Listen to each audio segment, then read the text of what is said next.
Hello, I'm Bob the Bookerer and welcome to my channel. Today I'm just going to talk a little bit about some of the books that I've read this week, but it would also feel quite weird to not note at the beginning of this that at the time of filming, I'm sort of recording this on Friday. Today we've just learned that unfortunately, and very, very sadly, Hilary Mantel has passed away. The author, twice winner of the Booker Prize, just a general sort of legend in terms of writing. It's been obviously incredibly sad that that happened, but there's something quite special about having seen just an outpouring of love for her online today, at least as I film this, and I'm sure it'll be even more by the time this video comes out in a couple of days. But just absolutely heartbreaking for her and her family, and just yeah, I can't imagine what the family's going through. Apparently it was fairly sudden, but sort of relatively painless for her, which is a small mercy in all of this. But I mean, if you've not read any Hilary Mantel before, obviously a sort of fairly obvious place to start seems to be the Wolf trilogy, which I can highly recommend, which I think is fantastic. But I also think particularly poignant, the only other book of hers I've read is Giving Up the Ghost, her memoir, which deals a lot with her younger years, and particularly her kind of growing love of stories, but also some of her battles with her health. And that memoir completely destroyed me. I just thought it was so beautifully done, because there's a real tenderness and beauty to it. And so I just really urge you to sort of check out her, more of her writing, and yeah, just sort of a very, very sad moment. But that aside, let's get on with the books for this week. And I also should mention, I realised before I move on, Valentine, one of the Drag Race UK stars, if anyone out there watches it, also passed away on the same day, which is, heartbreaking as well. Incredibly young, 28, I believe she was. So yeah, absolutely staggering. What a day. But onwards we move, and let's talk about some books, which almost feels a bit weird to do after all this, but let's go. So first, I read a couple of books that were on the BookTube Prize final, in the BookTube Prize final for fiction. So I've got a separate video coming out about the shortlist itself. Essentially, the BookTube Prize is a prize run with various sort of book bloggers, booktubers, general readers, all getting involved and reading a sort of set of 6 books for each round. The scores are then compiled and sort of slowly, bit by bit, like a sports tournament, we knock out books until we're left with a final 6 and then our winners. I mostly have been reading from the translated fiction ones. I did do a shortlist for fiction in English as well, but 2 of the books I read for that, 3, because there's one that I don't physically have here with me, are ones I read this week as well. So as you can tell, I was sort of very much like, right, actually finally finished this shortlist. So the first of these being Anomaly, The Anomaly by Hervé Tellier, which is translated by Adriana Hunter. And this book is a really fun and sort of basically thought experiment of essentially a plane traveling through the sky at night has a moment where it goes through a hailstorm, and in this sort of split second, the plane is duplicated. And what that means is that there are a whole bunch of people who are duplicates of everybody who was on that plane, who land 100 days later in this sort of other plane. And so suddenly you've got these 2 sets of people on Earth who have entirely different perceptions of the last 106 days. For some of them, they've just been asleep on a plane and woken up and they still think it's March, even though it's June. And for the other people, they've had 3 months where a lot has happened. In one case, one of the characters has died. In another case, one of them's entered a relationship. One of them's performed in a huge venue.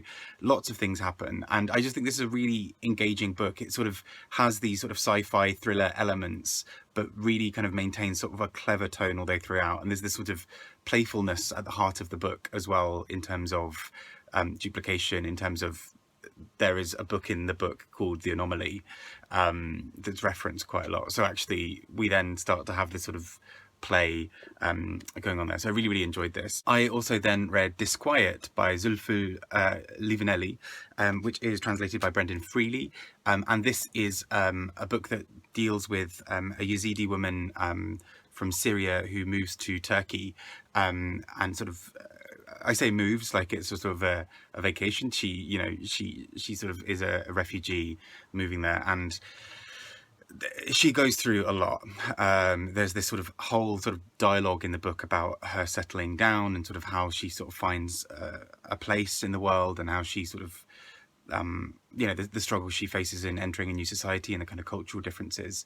But also there's another parallel drawn to a Turkish man in Germany who was killed, and that idea that, you know, the Turkish population in Germany, which is a fairly established and sizable population, they have sort of a, you know, there's a similar journey having gone on there as is sort of happening from Syria to Turkey. And I thought this book was really quite profound and quite beautiful as well, and I greatly enjoyed it.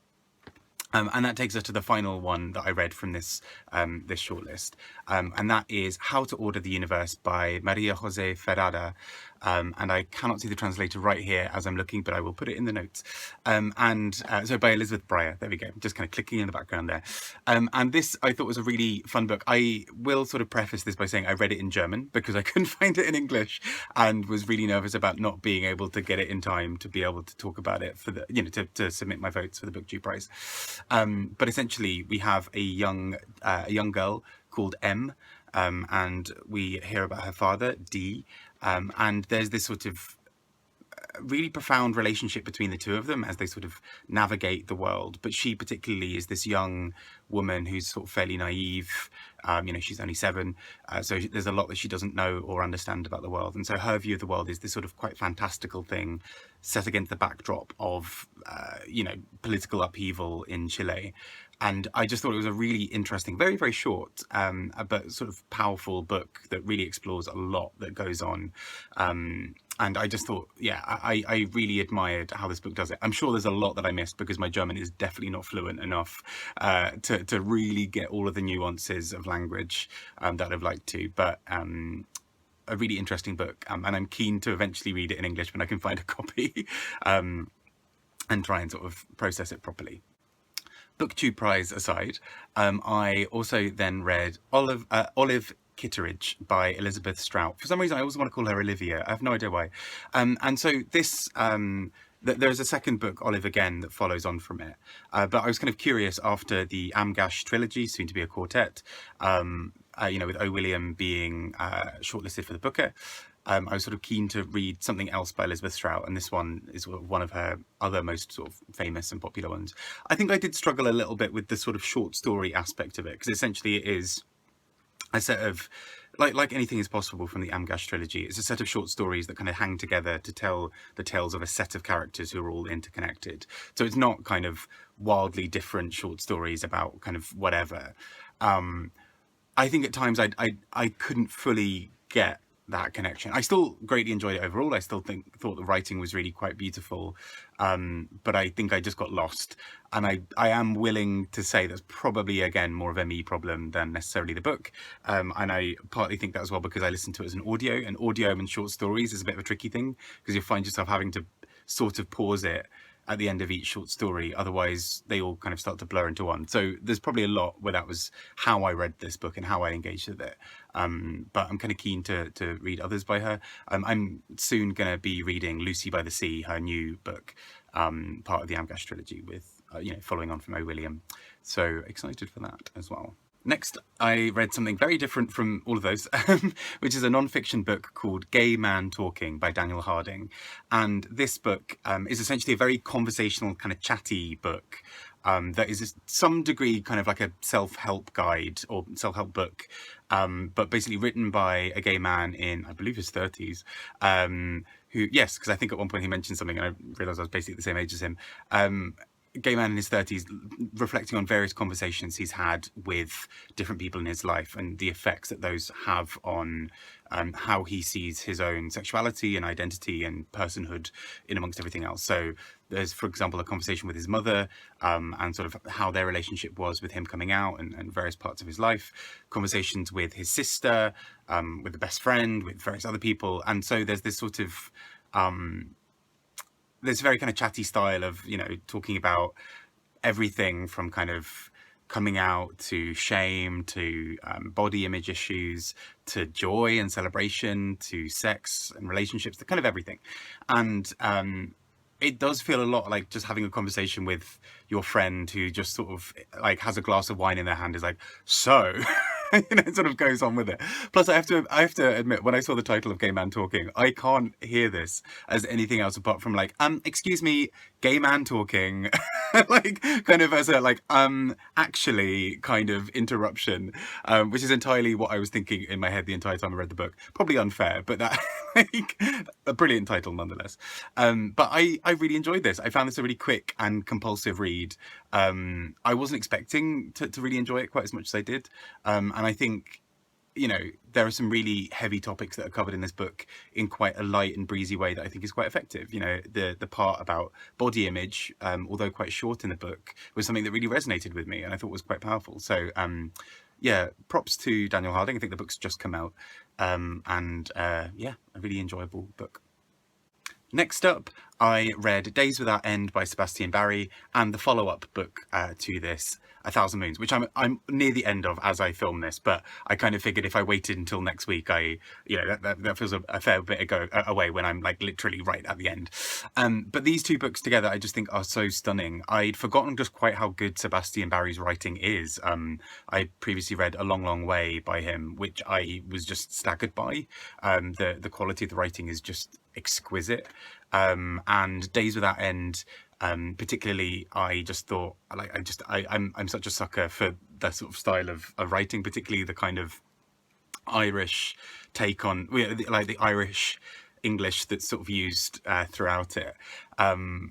Days Without End essentially looks at Civil War America, and it focuses on a sort of mainly a trio of characters, and sort of it's such an unlikely and wonderful trio in some ways, but it's really quite beautiful and quite wonderful. And the trio includes two men who are in a couple. So we've got Thomas McNulty, we've got John Cole, and we've then also got I always forget her name, Winona, who is a young Sioux girl, sort of Native American young girl, and they sort of make this little sort of family unit essentially between them as they go. But what's also quite special is kind of early on, this sort of gay couple that sort of forms essentially, is sort of one of them is sort of constantly sort of dressed up fairly often as he basically is doing theatrical costumes at one point and to put on these shows, and so he's often dressed as a sort of very extravagant woman with sort of pantaloons and this whole sort of elaborate thing going on. And sort of as a result, there are sort of these moments where occasionally they're trying to sort of hide the crimes or things that are happening and trying to get away with things while sort of dressed in, but it never feels in the book like it's used as a point of laughing at them. It doesn't feel like, oh, isn't it so funny that he's dressed like this? It's always treated as either an act of survival or an act of expression, and I think I really enjoyed how this book approached that. I think it would have been so easy to sort of slide into some really basic stereotypes there or make it kind of something that it wasn't, and I think it's really well done. And Days Without End especially focuses particularly on the two men, and it's sort of told through one of their voices mostly, and A Thousand Moons is told more through the eyes of Winona, and so we get this sort of two different perspectives on sort of similar situations, and all of them really are just trying to find ways of surviving in a really unlikely set of circumstances. But it's just so powerfully and emotionally written. I think it's so sensitive and clever in how it approaches that. So I'm kind of slowly falling in love with Sebastian Barry again, and his sort of just incredible writing. So yeah, really quite beautiful books, and yeah, really excited to sort of read the last little bit of Thousand Moons and just sort of soak it all up and really enjoy it. I've been Bob the Booker, talking about what I've read this week. I hope you've had a really good week. I hope you are keeping well, and I will speak to you all soon. Take care. Bye bye.